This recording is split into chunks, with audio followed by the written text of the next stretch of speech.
RBL bank. अगर आप RBL bank को लॉन्ग टर्म के लिए सोच रहे हैं तो मैं आपको बता दूं कि आरबीएल बैंक 2026 के लिए एक टारगेट सेट करके चल रहा है। आरबीएल बैंक के पास अभी 1683 टच पॉइंट्स है और इसको 2600 करने वाला है विद इन 3 इयर्स। और साथ ही कंपनी का ब्रांचेस की बात करें जो अभी 517 है, इसको 800 ले जाने का लक्ष्य रखा है आरबीएल बैंक ने। अगर कस्टमर की बात करें तो जो अभी 13 मिलियन कस्टमर देखने को मिल रहा है आरबीएल बैंक के साथ, इसको डबल करने का इरादा रखा है आरबीएल बैंक ने।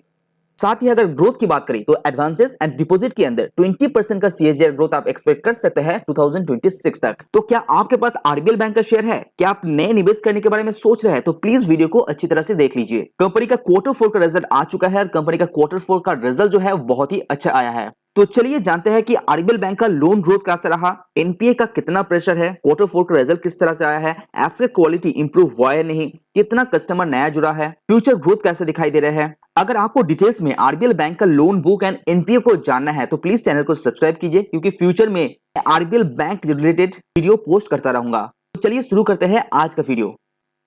अगर आप बिजनेस परफॉर्मेंस की बात करें तो आरबीएल बैंक का जो एडवांसेस यानी कि जो लोन बुक है वहां पे ग्रोथ बहुत ही अच्छा हुआ है। 17% का year on year basis and quarter to quarter basis 5% का ग्रोथ दिखाया है।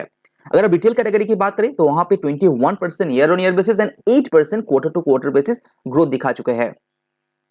अगर कंपनी का नेट प्रॉफिट की बात करें तो इस बार ये हाईएस्ट आया है। क्वार्टर टू क्वार्टर बेसिस यहाँ पे 37% का ग्रोथ एंड 30% ग्रोथ रहा क्वार्टर टू क्वार्टर बेसिस, और ये अमाउंट रहा 271 करोड़ का। और फाइनेंशियल ईयर 2023 की बात करें तो ये रहा 883 करोड़। अगर आप एसेट क्वालिटी के ऊपर नजर डालते हैं तो वहां पे भी इंप्रूवनेस है। नेट एनपीए कंपनी का 1.18 से गिर के 1.10% का रहा, तो ये बहुत ही अच्छी बात है। अगर आप क्वार्टर 4 का रिजल्ट को देखते हैं तो यहाँ पे जो नेट इंटरेस्ट इनकम है वहां पे 7% का year on year basis growth and quarter to quarter wise 5% का ग्रोथ दिखा चुके हैं। अगर नेट टोटल इनकम की बात करें तो वहां पे 15% का ग्रोथ है year on year basis and provision यहाँ पे कम हो चुका है, जो अच्छी बात है। तो आरबीएल बैंक का प्रोविजन यहाँ पे 41% ईयर ऑन ईयर बेसिस गिर चुका है। Even quarter to quarter basis भी यहाँ पे इंप्रूवनेस यहाँ पे दिखाई दे रहा है। और नेट प्रॉफिट जैसे कि आप यहाँ पे देख पा रहे हैं 37% year on year basis growth है। अगर आरबीएल बैंक का एडवांसेस यानी कि लोन बुक की बात करें तो ये रहा 70,000 करोड़ से भी ज्यादा, जो ऑल टाइम हाई है। यहाँ पे ग्रोथ की बात करें तो 21% का year on year basis growth दिखा चुका है रिटेल सेगमेंट के अंदर, और होलसेल सेगमेंट के अंदर कितना है 13% का year on year basis growth है।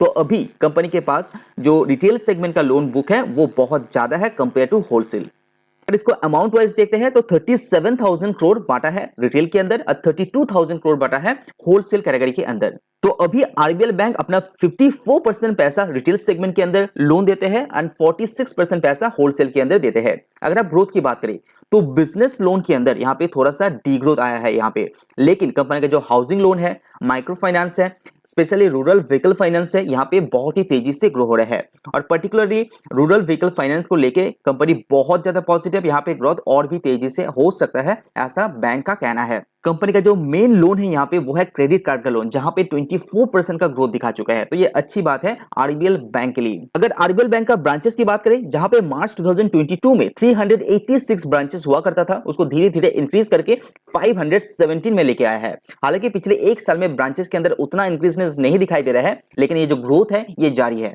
आरबीएल बैंक का कस्टमर की बात करें, जहां पे दिसंबर 2022 तक 12 मिलियन कस्टमर था, तो with in this quarter company 0.91 million नया कस्टमर जोड़ा है आरबीएल बैंक के साथ। अगर कंपनी का रिटेल लोन को अच्छी तरह से देखना चाहते हैं तो इस पर्टिकुलर स्लाइड को पॉज कीजिए और अच्छी तरह से इसको यहाँ पे देख पाएंगे। अगर आरबीएल बैंक का कासा रेशियो की बात करें तो यहाँ पे भी 14% का growth year on year basis दिखा चुके हैं। डिपॉजिट की ग्रोथ जो रहा वो उतना अच्छा नहीं रहा। हर बैंक की बात करें तो यहाँ पे डिपॉजिट यहाँ पे कम रहा कंपेयर टू लोन ग्रोथ, इसीलिए बैंकों को आरबीआई से पैसा उठाना पड़ा, बहुत सारा बॉन्ड से भी पैसा उठाना पड़ा। लेकिन आरबीएल बैंक के पास अच्छा खासा कैश पड़ा होने के कारण उतना प्रॉब्लम यहाँ पे नहीं हुआ था। तो यहाँ पे 7% का डिपॉजिट के अंदर year on year basis growth रहा है आरबीएल बैंक का।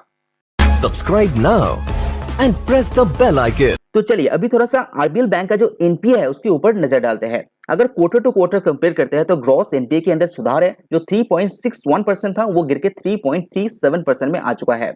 नेट एनपीए की बात करते हैं तो 1.18% से गिर के ये 1.10% में आ चुका है। अगर इसको ईयर ऑन ईयर बेसिस भी कंपेयर करते हैं क्वार्टर वाइज तो वहां पे भी बहुत ही अच्छा सुधार है। तो ग्रॉस एनपीए नेट एनपीए दोनों में ही आरबीएल बैंक यहाँ पे सुधार लाया है। अमाउंट के हिसाब से देखते हैं तो ग्रॉस एनपीए रहा 2420 करोड़ का, और नेट जो एनपीए रहा वो रहा 773 करोड़, जो लास्ट क्वार्टर में था 790 करोड़। तो यहाँ पे भी अमाउंट के हिसाब से भी ये रिड्यूस हो चुका है। इसको थोड़ा सा और ब्रेकआउट करते हैं तो ओपनिंग जो ग्रॉस एनपीए था वो था 2469 करोड़, नया कितना जोड़ा है 681 करोड़, अपग्रेड किया 138 करोड़। लेकिन इस बार आरबीएल बैंक ने जो रिकवरीज किया है वो बहुत अच्छी तरह से किया है, जो है 248 करोड़। राइट ऑफ 340 करोड़ करने के बाद आरबीएल बैंक के साथ 2420 करोड़ का ग्रॉस एनपीए बचता है, जो 3.61% होता है टोटल लोन बुक का। कंपनी का जो एनपीए का पोजीशन है वो लगातार यहाँ पे डिक्रीज हो रहा है, जैसे कि आप यहाँ पे स्क्रीन में देख पा रहे हैं। इसीलिए कंपनी का जो फंडामेंटल है वो लगातार यहाँ पे सुधर रहा है। अगर आरबीएल बैंक का 2026 का लक्ष्य की बात करें तो यहाँ पे आप देख पा रहे हैं किस तरह से लक्ष्य सेट करके आरबीएल बैंक यहाँ पे चल रहा है। 20% सीएजीआर ग्रोथ का एक्सपेक्ट कर रहा है डिपॉजिट एंड एडवांसेस के अंदर, अच्छी बात है। कंपनी का जो कस्टमर है उसको भी डबल करने का इरादा है, कंपनी का टच पॉइंट है वो भी डबल के नजदीक ले जाने का यहाँ पे इरादा है। तो ये जो ग्रोथ है ये अच्छा हो सकता है। कंपनी का जो एडवांसेस है उसको ग्रो करने के साथ साथ कंपनी का जो डिपॉजिट है उसको भी ग्रो करने का इरादा यहाँ पे दिखा रहा है। तो आरबीएल बैंक का बहुत दिनों से बड़े दिक्कत के बाद अभी थोड़ा सा हालत सुधरते हुए दिखने को मिल रहा है। तो फंडामेंटली धीरे धीरे सुधर रहा है, तो इसके ऊपर अच्छी तरह से आप नजर रख सकते हैं, अपना खुद का रिसर्च कीजिए, उसके बाद आप नए निवेश करने के बारे में सोच सकते हैं। लेकिन हाँ, अभी भी ये प्रॉब्लम में है, 3.61% ग्रॉस एनपीए ये एक प्रॉब्लम है, मुद्दा है। लेकिन अच्छी तरह से रिसर्च करेंगे तो अच्छा रिटर्न भी आप कमा पाएंगे आरबीएल बैंक के साथ, क्योंकि ये जो आरबीएल बैंक का शेयर प्राइस है ये अभी भी बहुत ही लो वैल्यू में ट्रेड कर रहा है। तो अगर ये वीडियो आपको पसंद है तो लाइक जरूर कीजिए। आज वीडियो में इतना ही, सी यू ऑन नेक्स्ट वीडियो।